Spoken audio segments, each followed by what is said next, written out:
Halo teman-teman semuanya, kembali lagi di channel Dunia Elektrikal. Nah, buat teman-teman yang ada rencana buat membeli stabilizer untuk rumah, toko, terus pabrik, atau untuk mesin elektronik yang mahal, nah teman-teman wajib menonton video ini sampai selesai. Jangan sampai teman-teman salah beli stabilizer, udah beli stabilizer ternyata tidak cocok, karena banyak orang sia-sia sudah membeli stabilizer dengan harga mahal, ternyata tidak cocok, alat elektroniknya tetap rusak. Nah, di video kali ini saya akan membahas seputar 5 hal penting yang wajib teman-teman tahu sebelum membeli stabilizer voltage.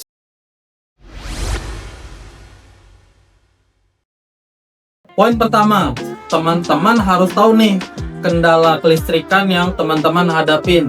Apakah itu tegangannya yang tidak stabil dari PLN atau memang PLN-nya yang sering padam. Nah, kalau misalkan kendalanya itu tidak stabil, itu bisa menggunakan stabilizer voltage. Nah, perlu teman-teman ketahui ya, stabilizer ini fungsinya untuk menstabilkan tegangan, tidak dapat membackup saat terjadi pemadaman. Kalau memang kondisinya sering terjadi pemadaman, nah teman-teman opsinya itu harus membeli UPS atau uninterruptible power supply. Seperti itu teman-teman ya.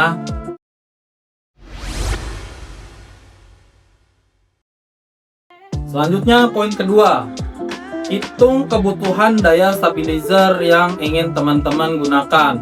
Nah, kesalahan paling banyak di lapangan itu salah menentukan kapasitas stabilizer yang sesuai dengan kebutuhan.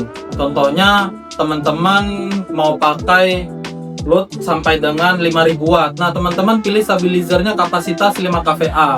Tentu saja ini tidak cukup ya. Akibatnya apa kalau misalkan kapasitasnya tidak cukup? Stabilizer akan menjadi panas, terus juga akan ngetrip MCB-nya, dan lebih parah lagi akan mengakibatkan kerusakan pada unit stabilizernya sendiri. Ideal maksimal pemakaian stabilizer itu di angka 80% ya teman-teman ya. Misalkan nih load pemakaian teman-temannya sampai 7000 atau 8000 watt. Nah, teman-teman bisa pakai stabilizer dengan kapasitas 10 kVA seperti itu ya teman-teman. Dengan begitu kinerja stabilizer bisa menjadi lebih aman dan juga bisa lebih awet.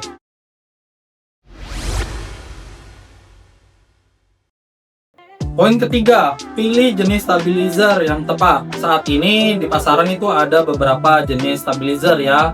Ada stabilizer relay yang harganya cukup ekonomis, cocok untuk berbagai kebutuhan elektronik ringan rumah tangga seperti alat-alat listrik di rumah tangga pada umumnya ya.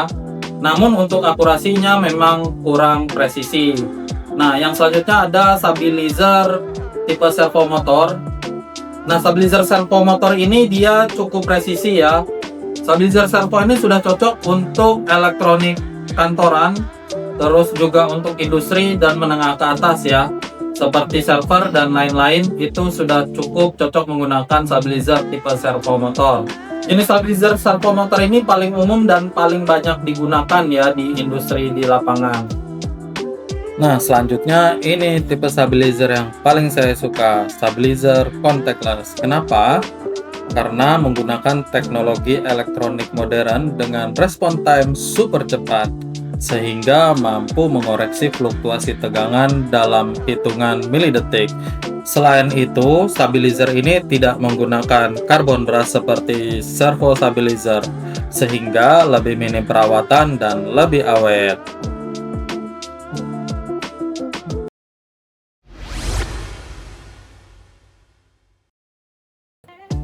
Poin keempat, perhatikan rentang tegangan input stabilizer. Nah, banyak orang hanya memilih kapasitasnya saja ya untuk stabilizer ini, tapi mengabaikan rentang input dari voltase si stabilizer. Nah, untuk rentang input ini adalah hal penting ya untuk diperhatikan. Contohnya stabilizer Arakawa model ARS CXA ini mempunyai rentang input yang sangat lebar, yaitu di angka 95 volt sampai dengan 250 volt. Artinya apa? Selama tegangan PLN yang masuk ke stabilizer ini dalam rentang tersebut, maka stabilizer ini akan menstabilkan output 220 volt secara normal. Semakin lebar rentang stabilizer, maka semakin bagus stabilizer menghadapi tegangan fluktuasi yang ekstrim. Jadi teman-teman jangan hanya melihat dari KVA-nya saja ya, tapi juga teman-teman lihat spesifikasi input toleransi stabilizer yang ingin teman-teman beli.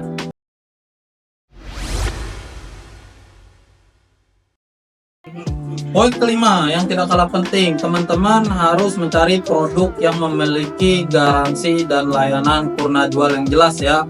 Jadi teman-teman jangan asal pilih membeli stabilizer yang harganya murah tapi tidak tahu kejelasan garansi dan layanan purna jualnya.